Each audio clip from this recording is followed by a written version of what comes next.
Welcome back to The Explainer. Today, we're diving headfirst into something totally wild. We are unpacking a highly unconventional, honestly pretty provocative paper by Alireza GM Nari, and it's called The Mirror of Acceleration. Now, our goal here is to neutrally report on the fascinating internal logic of these alternative math concepts.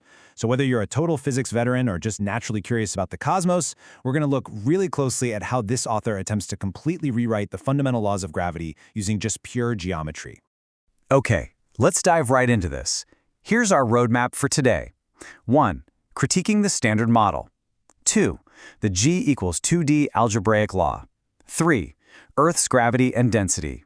4. Calculating Mars and Mercury. And 5. Redefining the cosmic universe. All right, Section 1. Critiquing the standard model. Rethinking Cavendish. Every alternative theory has to start somewhere, right? You know how standard physics tells us gravity is basically a fundamental property of mass? We've all heard about the famous historical Cavendish experiment that supposedly measured it. Well, the G equals 2D theory throws a massive curveball at that idea. The author posits that gravity is actually a product of 360-degree rotational acceleration. Think of it like this.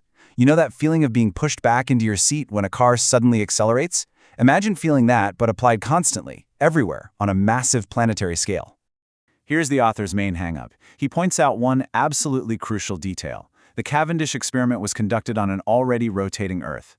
Because of that, he claims Cavendish was actually just measuring the energy of Earth's rotation, not some invisible mass attraction between the spheres in his lab. He posits that all rotating bodies out in space produce this massive reverse pressure. Basically, in his view, standard formulas totally drop the ball by using linear time to calculate planetary speeds instead of 360-degree rotational algebra. He's saying our textbooks are literally erasing the true rotational energy of the whole system. Moving right along to Section 2, the G equals 2D algebraic law, a new formula. Let's see how he tries to fix this. So, the crucial point is this bald thesis statement. A planet's gravity is exactly twice its density. Boom, that's it. Everything in this author's universe is built entirely upon this one, single, absolute geometric principle. He actually names this concept the mirror of acceleration. To really visualize this, just imagine a planet constantly hurtling through its orbit. The theory argues that this continuous orbital acceleration creates a massive reverse pressure, right? And this pressure essentially compresses the planet into its physical form. That is what creates its density. Because the acceleration and the resulting physical compression are perfectly mirroring each other, it locks in this permanent 2-to-1 ratio between gravity and density. Okay, Section 3. Earth's gravity and density. Testing the math. Let's bring this abstract concept right back down to the ground beneath our feet. The author throws out some incredibly specific, seriously huge numbers here to map out Earth's 360-degree movement. I mean, he takes this awe-inspiring orbital path of roughly 9.4 billion kilometers and divides it by 360. That gives him over 2.6 million kilometers per single degree of space. Then he does the exact same thing for Earth's daily rotation, finding it moves 111.13 kilometers per degree. He is literally mapping out the entire system as pure, raw geometry. Now, what's really interesting about this next concept is how he extracts gravity straight out of those degrees. By his calculations, Earth moves about 0.9863 degrees per day in its orbital curve. Through his specific mathematical modulation, he translates this daily degree movement directly into a gravity value of roughly 9.86. Notice anything familiar about that? Yeah, it perfectly mimics Earth's standard accepted gravitational pull, but derived entirely from its daily rotational degrees. And then we get to this number, 4.93. Remember the law we just talked about? Gravity is exactly twice the density. So, by dividing his 9.86 gravity value right in half, the author arrives at 4.93.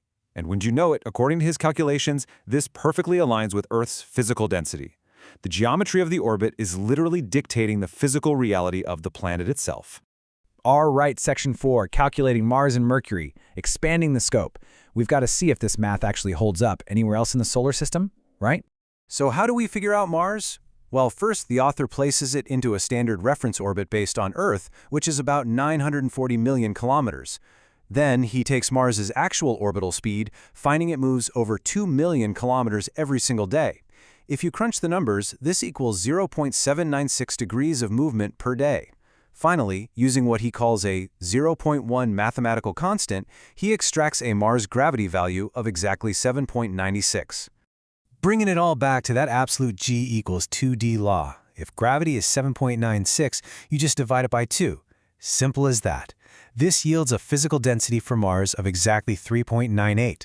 The author points to this specific result as absolute, definitive proof that the physical texture and density of any planet out there is really just a mathematical byproduct of its orbital acceleration. And he doesn't stop there. He relentlessly applies these exact same geometric formulas to other bodies as well. For Mercury, the text details these really complex spherical volume equations and metric conversions to map out Mercury's massive radius, ultimately deriving its comparative standard density as roughly 1.95. It's an incredibly intricate methodology, always trying to perfectly balance the geometry of space with physical mass. Finally, Section 5, redefining the cosmic universe, the final scale. Because why stop at planetary rocks when you can redefine the entire fabric of the cosmos? To explain literally everything else in the universe, the author introduces this fascinating idea called the 0.1 degree filter. He claims that mainstream physics uses this specific mathematical modulation to artificially convert what is actually pure 360-degree geometric space into what you and I experience every day as linear spacetime. Basically, he's saying time itself is just an illusion, a trick created by equations to hide the true, spinning, rotational nature of the universe. Let's look at how he applies this to the cosmic microwave background, or CMB. Standard physics tells us the CMB formed 380,000 years after the Big Bang. But the author, he claims 380 is simply a foundational geometric number. Where does it come from? 360 degrees of space plus 20 degrees of matter. He argues that standard physics essentially takes this pure geometry and modulates it using a 9.5 frequency factor, along with that 0.1 degree filter, to basically disguise it all as a historical timeline of 380,000 years. And this brilliantly illustrates his ultimate conclusion. By running his 360-degree geometric algebra through these cosmic numbers, he calculates the universe's composition as 5.26% matter and 94.74% space or energy. Now get this, he derives the exact same percentages for dark energy and matter as mainstream physics does, but he gets there strictly through his alternative 360-degree geometric equations, completely removing linear time from the equation. Wow.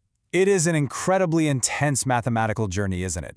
And honestly, it really makes us ask, what drives our constant human desire to challenge established cosmic laws and redefine the universe around us?